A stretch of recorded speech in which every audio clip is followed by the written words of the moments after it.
Sveiki!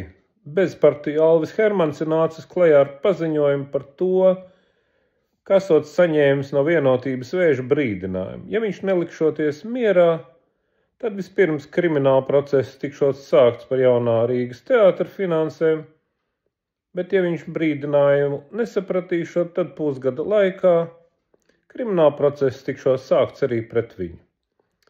Jeb vienalga par ko. Atgādināšu, ka šā gada janvārī saistībā ar kriminālu procesu, kas bija sākts pret mani par to, ka es biju atļāvies uzrakstīt un izdot grāmatas par Mentu Zaņķa varu Latvijā, es tiku aizturēts, man tika uzlikti roku dzelži, pie manis notika kratīšana un tā tālāk un tā tālāk. Bija cilvēki, kas šajā situācijā nenobijās. Uzrakstīja atbalsta vēstuli un savāca parakstu zem tās. Tur bija daudz cienījamu cilvēku.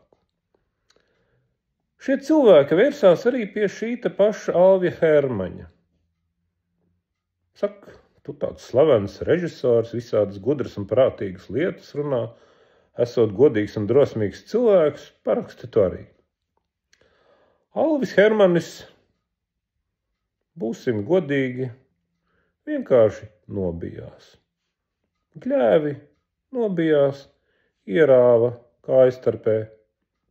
Ko parasti cilvēki tādās situācijās ieroja kājstarpē un izvairījās no šīs te parakstīšanas.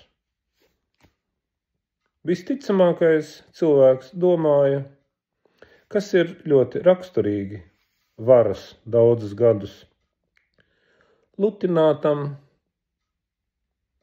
aptakātam režisoram, slavenam cilvēkam, ka ar viņu pašu jau tā nemūžam negadīsies.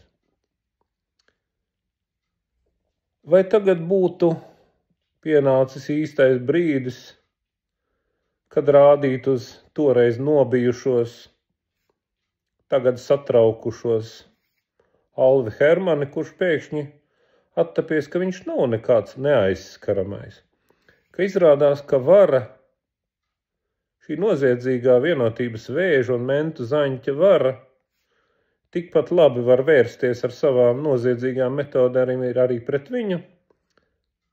Vai tagad mums uz šo Alvi Hermani rādīt ar pirkstu un teikt he? Nē. Cilvēciņš bija mazs, gļēvs, nobijās, dzīve gan jau iemācīs, dzīve daudz ko iemāca cilvēkiem. Tas, kas ir jāņem vērā, jums, kas šo te klausās, un jums, kas lasa Alvija Hermaņa paziņojumu, jums būtu jāņem vērā viens.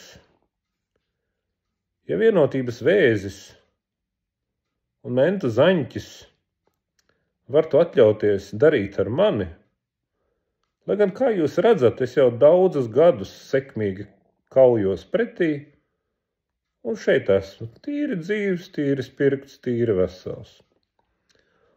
Un ja Mentu Zaņķis un Vienotības Vēzis var bez kādas kaunēšanās un bailēm izteikt tiešus un nepārprotamus draudus par izrēķināšanos pret Alvi Hermani, kurš, ir tā kā drusciņi zināmāks, drusciņi sabiedrībā pazīstamāks un tā tālāk cilvēks nekā Lato Lapsa. Tad padomājiet, katrs pats par sevi, ko tieši Vienotības Vēzis un Mentu Zaņķis izdarīs ar jums, ja jūs tiem jebkādā veidā pagadīsieties ceļā. Protams, jūs varat cerēt, ka jūs jau nebūsiet tie, kas kaut kā tur ceļā pagadīsieties, ka jūs esat kaut kādā ziņā īpaši, neaizskarami, gluži vienkārši maziņi. Arī Alvis Hermanis, kad šā gada janvārī ierāva kājstarpē to, ko ierāva, un nosprieda, ko es tur Es tādas lietas neparakstīšu, ar mani tas nekad negadīsies. Domāju tieši šādi. Tagad viņš ir šokā. Viņš ir satraucies.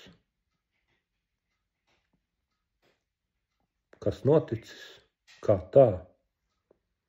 Un tieši šādā veidā Menta Zaņķis atnāks pie katra no jums. Jautājums ir tikai, kad un kādā veidā. Ja jūs klusēsiet, ja jūs tāpat kā Alvis Hermanis, janvārī baidīsieties, gļēvi baidīsieties un klusēsiet. Spriediet paši, vai jūs vēlaties būt Alvi Hermaņi. Visu labu!